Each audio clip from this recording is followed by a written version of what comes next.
The crossbow is capable of shooting the bolt based on the elastic force caused by the bungee cord, but also caused by the tension, which when the bungee cord is pulled back, will cause the shooting arm to stay in place, and it also causes the arm to bend.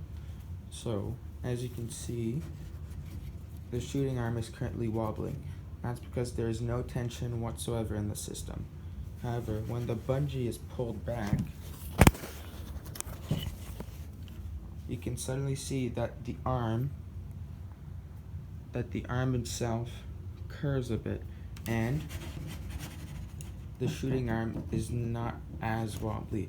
This is because not only does the string cause tension, which holds the shooting arm in place, the bungee stretching out also causes the shooting arm to stay in place. Now, the way the bungee is released is by the flick of the trigger, and what the trigger does is as you do force on the trigger will push up the bungee, and once the bungee is out of the shooting groove right here, once the bungee is out of the shooting groove, it will lay on the shooting surface throughout the entire path. This is because the bungee does not want to jump up. It wants to stay as close as possible as its initial pass. So when I shoot, the trigger pushes the bungee up, which causes the bungee to follow the path of the wood. Now, if we add a bolt onto the crossbow and load it back up again, right, so we load it back up.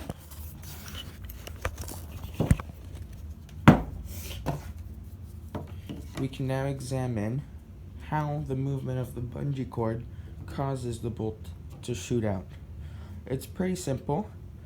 It's an accumulation of the elastic force in the bungee itself, which is mostly made of rubber strings, but also the tension force caused by the two attachment points, which causes a slight curve in the shooting arm.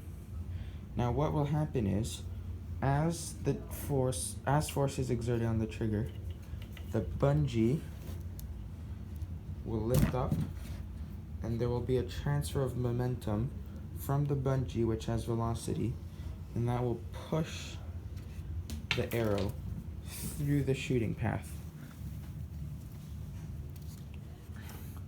Now this transfer of momentum is theoretically an elastic collision, as the bolt itself has zero initial velocity and it is stable in place, and the bungee, which is the moving object, moves throughout the shooting arm until it reaches the end point where the bungee is flat and there is no tension in the bungee itself. There's no tension in the bungee, there's no tension on the shooting arm.